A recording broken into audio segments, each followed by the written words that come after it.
पत्नी ने न जाने क्या किया था कि पति ने उसे एक के बाद एक कई थप्पड़ जड़ दिए। हमेशा हर सिचुएशन को शांति से हैंडल करने वाली पत्नी भी इस बार इतनी अशांत हो उठी कि उसने अपनी चप्पल ही निकाल कर पति की ओर दे फेंकी। चप्पल पति के बालों को छूते हुए निकल गई। ये किस्सा यहीं पर खत्म हो सकता था, मगर पति ने इसे अपनी मर्दानगी का विषय बना लिया और बात बद से बदतर होती चली गई। रिश्तेदारों ने भी आग में घी का काम किया। किसी ने कहा, जो औरत अपने पति को चप्पल से मार सकती है वो ना ही तो वफादार हो सकती है और ना ही पतिव्रता। ऐसी औरत परिवार ही नहीं पूरे समाज पर कलंक की तरह है। बीवी के पक्ष वाले ने कहा पीछे रहने वाले थे। किसी ने कहा 21वीं सदी में भी जो स्त्री के साथ मारपीट करते हैं उन्हें तो जेल भेज देना चाहिए। तो कोई कहता जरूर उसको कोई और पसंद आ गई होगी इसलिए अब पत्नी से मारपीट करने लगा है। बात कोर्ट तक पहुंच गई। दोनों पक्षों ने एक दूसरे के खिलाफ केस फाइल कर दिया। पति ने चरित्रहीन होने का तो पत्नी ने दहेज और शारीरिक उत्पीड़न का आरोप लगाया। 2 वर्षों से अधिक समय के लिए केस चला था। इन 2 वर्षों के दौरान दोनों पति पत्नी अलग अलग रहे थे। आखिरकार वही हुआ जो सब चाहते थे, डाइवोर्स। हर कोई खुश था, दोनों पक्षों के रिश्तेदार, उनके माता पिता और दोनों के वकील। लेकिन 5 साल की सुखद शादी और एक सुंदर बेटी होने के बाद मिले इस डाइवोर्स से पत्नी मूक थी और पति शांत। शायद ये एक इत्तेफाक ही था कि इस खुशी को मनाने के लिए दोनों पक्ष के लोग एक ही चाय की टपरी पर बैठे आमने सामने। इत्तेफाक इसलिए क्योंकि ज्यादातर लोग जो एक दूसरे के विरोध पक्ष को सपोर्ट कर रहे थे वे एक दूसरे को अच्छे से जानते भी नहीं थे। पति पत्नी भी इन सभी से दूर एक दूसरे के सामने मेज पर बैठे। पत्नी ने पति से कहा, अब तो खुश होगे ना, तुम्हारे मन की जो हुई है मुबारक हो। तुम भी तो आज जीत गई हो। मुझसे तलाक तो तुम्हें भी मिल गया है। कंग्रेचुलेशन टू यू, पति ने कहा। तलाक को तुम जीत का प्रतीक समझते हो? पत्नी ने पूछा। पति चुप रहा। थोड़ी देर की शांति के बाद पति ने कहा, मुझे तुम्हें 5 लाख रुपए अभी और हर महीने 8,000 देने का आदेश है।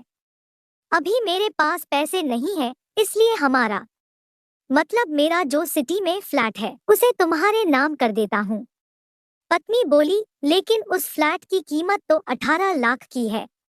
हाँ, लेकिन हमारी बेटी तुम्हारे साथ है और आगे जाके उसके खर्चे भी बढ़ेंगे, तुम्हें थोड़ी आसानी होगी। पति ने कहा, नहीं नहीं, मुझे सिर्फ 5 लाख ही देना और तुम हर महीने 8,000 तो देने ही वाले हो, मैं मैनेज कर लूंगी।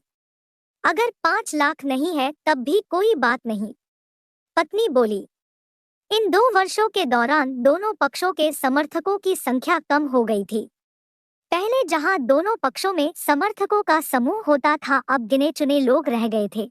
पति और पत्नी दोनों की आर्थिक स्थिति भी इस समय के दौरान नीचे गिर चुकी थी। जिन्हें वो अपना शुभचिंतक समझ रहे थे, पैसों की बात आते ही उन्होंने भी अपना पल्ला झाड़ लिया था।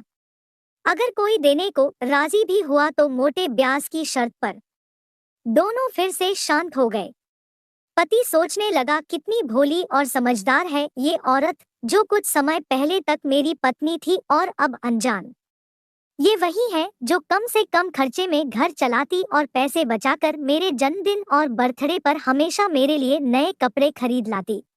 कभी बीमार भी हो जाती तो पैसे बचाने के लिए मुझे मालूम न होने देती और घरेलू नुस्खों से अपना इलाज कर लेती, मगर घर में कोई और बीमार होता तो तुरंत डॉक्टर के पास लेकर जाती।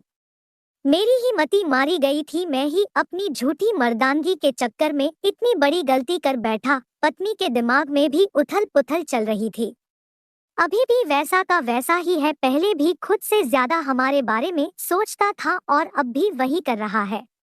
ये वही आदमी है जो मुझे एक्सीडेंट से बचाने के लिए खुद मोटरसाइकिल के आगे कूद पड़ा था और अपनी उंगली तुड़वा बैठा था।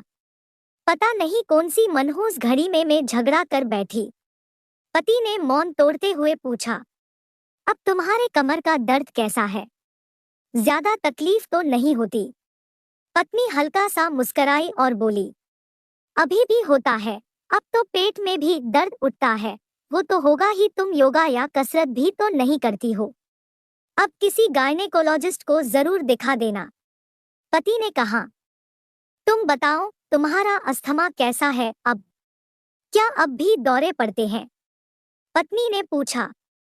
हाँ पड़ते हैं, पहले से ज्यादा, क्योंकि अक्सर इन्हेलर भूल जाया करता हूँ।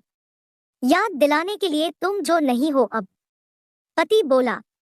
पत्नी के आंखों में आंसू आ गए। वो बोली, तुम्हें मेरे चरित्र पर सवाल नहीं उठाने चाहिए थे, तो ये परिस्थिति आती ही नहीं। हाँ मैं जानता हूँ, तुम बहुत अच्छी हो, मुझसे गलती हो गई, बहुत बड़ी गलती।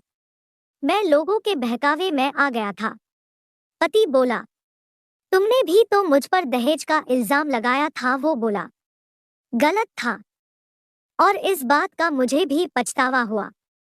पत्नी ने कहा। पति कुछ कहना चाह रहा था लेकिन हिचकिचा रहा था। पत्नी ने पूछा, कुछ कहना चाहते हो? वो बोला, क्या सब पहले जैसा नहीं हो सकता? क्या मतलब? पत्नी बोली। मतलब कि हम फिर से पहले की तरह पति पत्नी बनकर, सच्चे दोस्त बनकर नहीं रह सकते।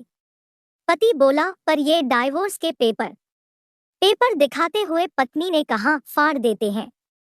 पति ने अपने पास रखे डाइवोर्स के पेपर फाड़ते हुए कहा। पत्नी ने भी अपने पास रखे पेपर फाड़ दिए। सभी हैरान थे। वकील, रिश्तेदार और माँ बाप, पति पत्नी दोनों एक दूसरे के हाथ में हाथ पकड़े अपने घर की तरफ चले गए। दोस्तों, ये कहानी उन हर पति पत्नी के लिए बड़ी सीख है जो छोटी छोटी बातों पर लड़ते हैं और इन झगड़ों को बड़ा बना के अलग होने का डिसीजन लेते हैं।